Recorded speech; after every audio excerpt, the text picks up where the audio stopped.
Welcome to this explainer.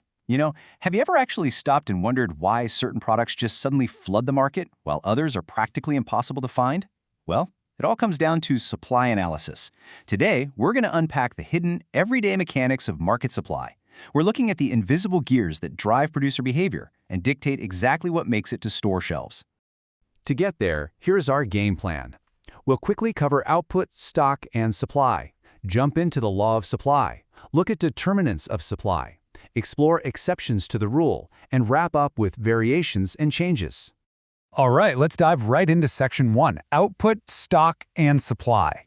Let's start at the absolute starting line, total output. Output is simply what gets created when inputs, raw materials, labor, the whole shebang, are converted into final goods. It's the absolute sum total of everything produced in the economy during a specific period. Basically, without output, you literally can't have stock or supply. It's the foundation of everything we're about to discuss. Now, this is where people often get tripped up. Stock versus supply. They are absolutely not the same thing. Notice the distinction here between what a seller actually has sitting in a warehouse versus what they are willing to sell right now. Stock is that total available quantity. It's your potential supply. But supply? Supply is a flow concept. It refers specifically to the quantities a producer is actually offering up for sale at a given price and time. So stock is the source, but supply is what really hits the market. To anchor this in reality, just picture a farmer. Let's say this farmer's total output, and therefore their total stock, is 4,000 kilograms of rice. But the going market price right now is, say, 40 rupees a kilo. At that specific price point, the farmer might decide, you know what, I'm only going to offer 1,000 kilograms to the market today, holding the rest back. That 4,000 kilograms, that's the stock. But the 1,000 kilograms, that is the actual supply. Moving right along, let's hit Section 2, the law of supply. Introduced way back in 1890 by the legendary economist Alfred Marshall, this fundamental law establishes a direct relationship between price and quantity.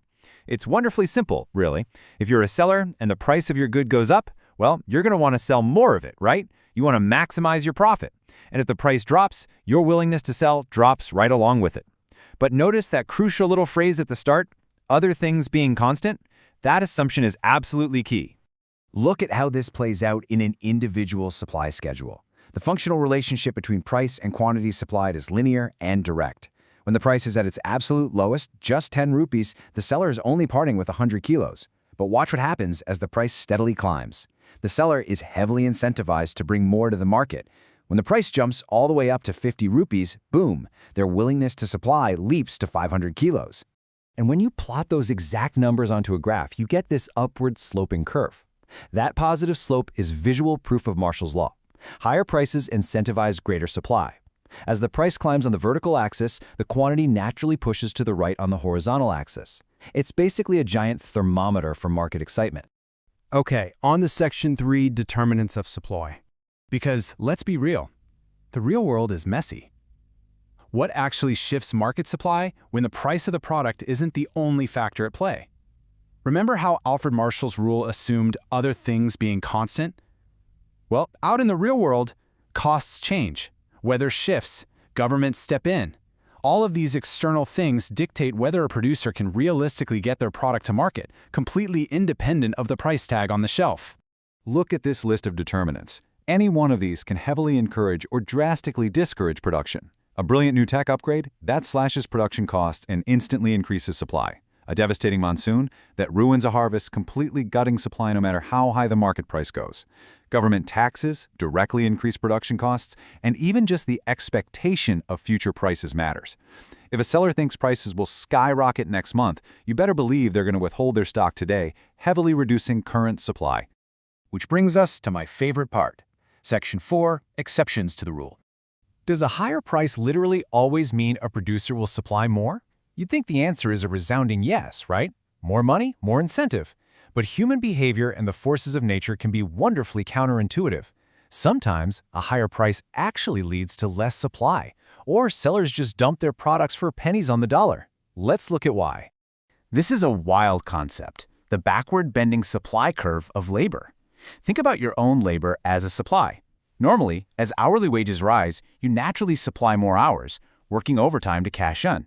But in a great twist, Once wages hit a certain really high point, the supply curve actually bends backward. The workers start supplying less labor as wages continue to rise. Why? Because they've made enough money, and frankly, they'd rather enjoy their wealth with some free time. Leisure beats labor at that point. Other exceptions are deeply practical. Think about agricultural goods. If the weather totally ruins a crop, a farmer literally cannot supply more wheat, even if the price triples. The supply is just gone. Or what if there's an urgent need for cash? A seller might desperately need money today, forcing them to sell their stock way below market value. And perishables.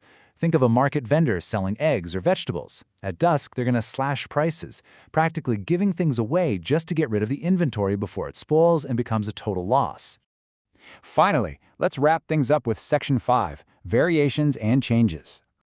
Pay close attention here, because drawing a hard line between a variation along a curve and a total change of the curve is the ultimate key to mastering supply analysis. A variation is what happens when only the price of the item changes, assuming all those external factors we just discussed stay completely still. A change in supply is the exact opposite. The price tag stays exactly the same, but an external factor, like a new tax or a tech breakthrough, steps in and rewrites the rules. When we talk about variations, it's just price doing the work. You can literally picture a single dot sliding up and down that same upward sloping line we saw earlier. If the price rises, you slide your finger up the curve. That's an expansion of supply. Price falls, you slide your finger down that exact same curve. That's a contraction. The fundamental market conditions haven't shifted, just the price point.